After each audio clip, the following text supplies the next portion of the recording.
Today's video is going to be a little bit rambly, talking about balance or lack thereof that we have currently in Marvel Snap's metagame in the upper rungs of the ranked ladder / MMR, where I spend 40 plus hours a week playing typically. I'm going to talk through what likely led to the dominance of Thanos that we are currently seeing, as well as things that I would like to see change to existing cards in the game to potentially correct that balance. Let's go ahead and jump right into it. The first question people like to ask is, what happened? Thanos was released at the end of November, but it didn't really establish this death grip that we see it have on the current format until more recently.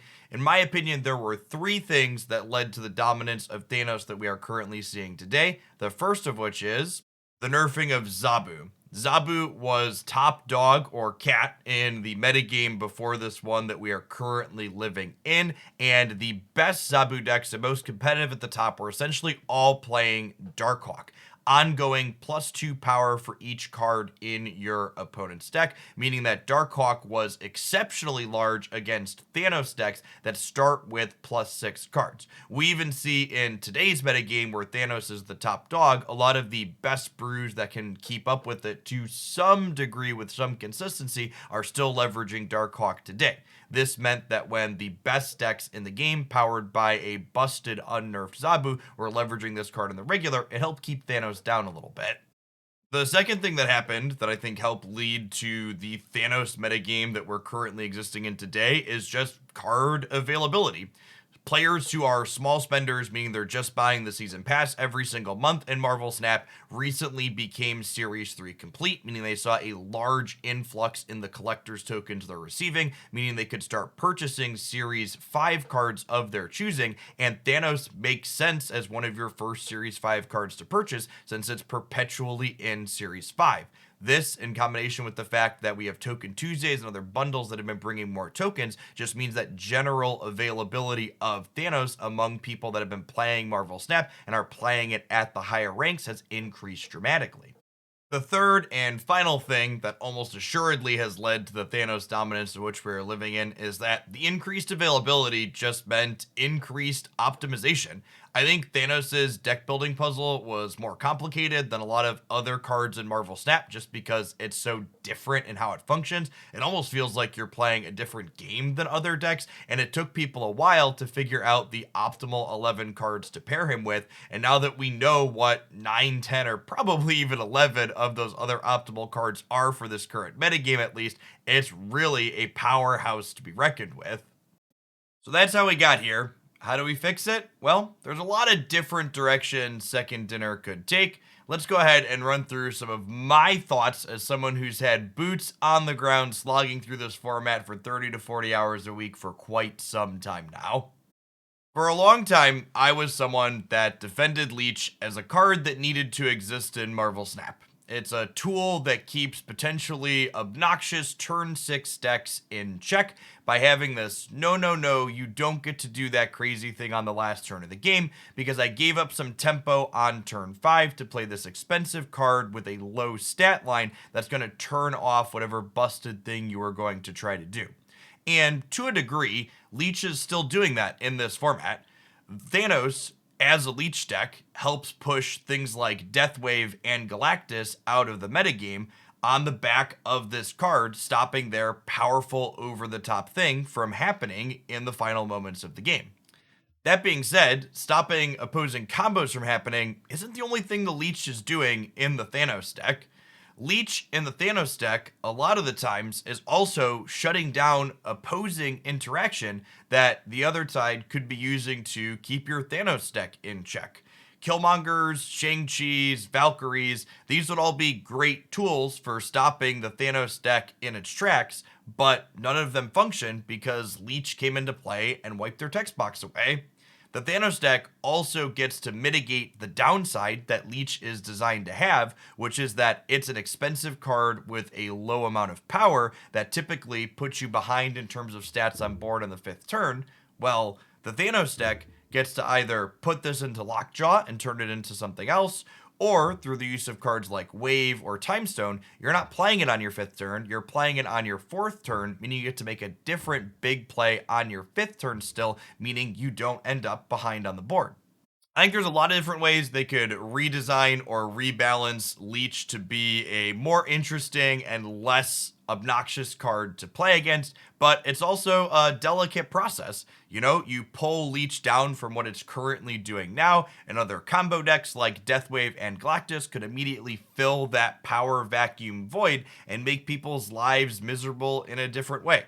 That being said, I think I'm willing to take that risk at this point, asking for changes, because for every obnoxious deck like Galactus or Deathwave that's getting held down, there's other much sweeter decks like Nimrod that recently released, for example, that's just completely non-functional out of the gate because it's going to struggle to be powerful enough against other things and without just being completely dead to rights to Leech on top of that. I don't think Leech is the only problem child inside of Thanos, and it's not the only thing that I would like to see change. The second additional change that I think would do wonders to allowing other decks to be competitive into Thanos is a small change to the Space Stone. I think the Space Stone is subtly one of the most powerful things in the Thanos deck, and here's why. First and foremost is the obvious. The Space Stone helps you get into tricky spots that you'd typically be locked out of. You can get a cheaper card into somewhere like the Plunder Castle, or you could move something into Sanctum Sanctorum that normally you wouldn't be able to get anything into. This freedom of movement also extends to making the Thanos deck good against things that would normally be their natural predators, like Storm or Spider-Man, that serve to restrict board space. Because the Thanos deck is looking to play out a bunch of stones, having one of your locations get gummed up by either webs or a flooded location would typically be detrimental, but the Space Stone gets to laugh at these cards and make them actively bad into the type of deck they should be strong against. The second thing that makes Space Stone incredibly strong in the Thanos deck is its interactions with Lockjaw. Lockjaw is a powerful and somewhat high variance card that typically had the drawback of, well, whatever big things you're getting out of me are locked into a single location, meaning counterplay like Shang-Chi or Valkyrie could typically clean up a Lockjaw path all on their own. In enter the Space Stone. You play Space Stone and one or two other cards out to the Lockjaw path, you flip some big things out, and then you move Lockjaw to a new path, and you do it all over again. Lockjaw just doesn't happen 3 times over the course of a game against Thanos Lockjaw. It happens 6 times, or sometimes even 9 times if you keep drawing back into that Space Stone that you put into the first Lockjaw to begin with. I think you could solve both of these incredibly powerful things that the Space Stone is enabling with one simple change. Instead of saying next turn you can move one card at this location, instead, let's make Space Stone say you can move one card to this location. Make it a mini cloak that brings something to the Space Stone instead of pushing it away from the Space Stone. This would mean if you want to use Space Stone to move your Lockjaw, you're going to have to play it into another path, not into the Lockjaw itself, and it means that the Lockjaw is only going to get 2 more cards at most in the new path that it's moving to. It also means the Space Stone would not be a get into jail free card against cards like Storm or Spider-Man that are otherwise trying to restrict the board space that the Thanos player is playing into. There's obviously a lot going on in the Thanos deck overall, and a lot of it is powerful, and there's other reasonable suggestions I've heard from people in the community for things that could potentially change. For example, I've heard people suggest that, well, maybe the stones just shouldn't be free with Quinjet, and even going as far as to suggest as, hey, maybe Lockjaw is the card that needs a change. I think changing Quinjet's interaction with things or changing Lockjaw based on the Thanos deck would be larger changes, and while larger changes like that might be necessary to rein the Thanos deck in overall, I think smaller changes like redesigning Leech or making the Space Stone less powerful is definitely where I would prefer to see them start, just so we can potentially not impact other decks in Marvel Snap simply for the sake of reining in the Thanos deck. While she's certainly become less prevalent than the Thanos deck in recent days, I don't think there's any doubting that Shuri is just kind of lurking behind the corner should they adjust Thanos or other things in the Thanos deck, waiting to pop up her beautiful head and wreak havoc on the format again. This is what we saw happen when Zabu and Surfer were nerfed, and I think we would easily see it happen again if they adjusted Thanos and didn't also adjust Shuri. What exactly should they adjust on Shuri? Well, similar to Leech, I think there's a few different directions they could take this card in. I'm not really going to speculate on what exactly I think is best here, but I will say that I think adjusting only Thanos and not adjusting Shuri and potentially other cards as well at the same time in a predictive manner would likely be a mistake in my opinion. What other cards, you ask? Well, Arrow would certainly be at the top of that list.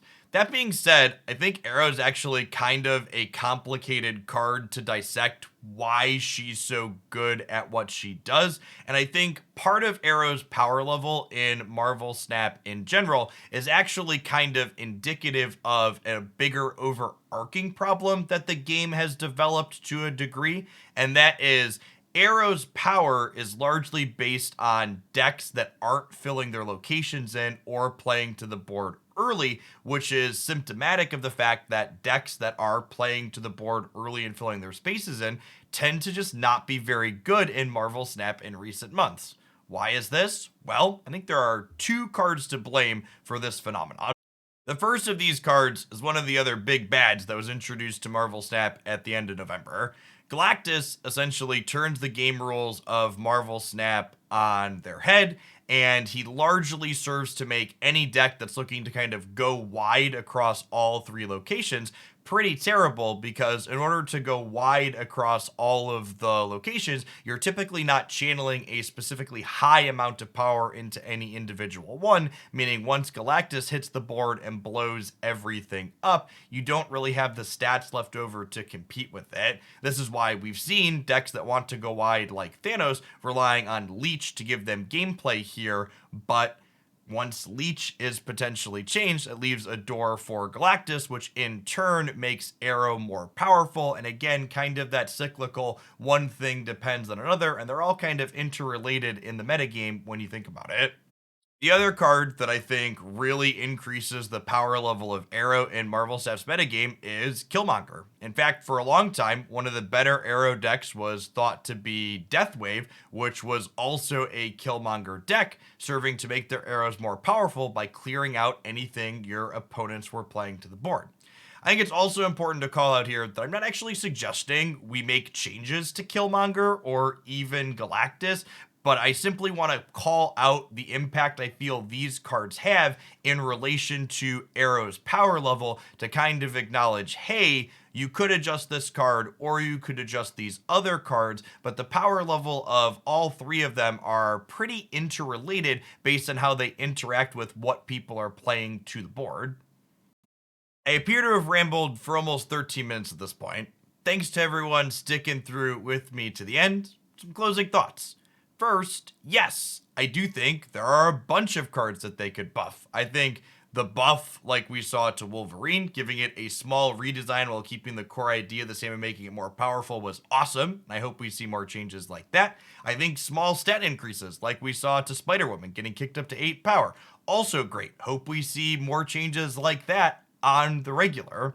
As for specific balance changes I would make, well, I think what buffs you do kind of depends on what nerfs they actually decide to implement. I really feel like there are a lot of cards that are super close to playable, but you just have to say, oh, I can't play that right now because Leech is in the best deck and it's just not playable anytime I get leeched. I think if you kind of break open the things going on at the top, you'll automatically have a bunch of things rise up, and without knowing what they're breaking open at the top, it's hard for me to make too many suggestions on what I would like to see brought up manually as opposed to letting it rise organically once you kind of take the leech off of the format.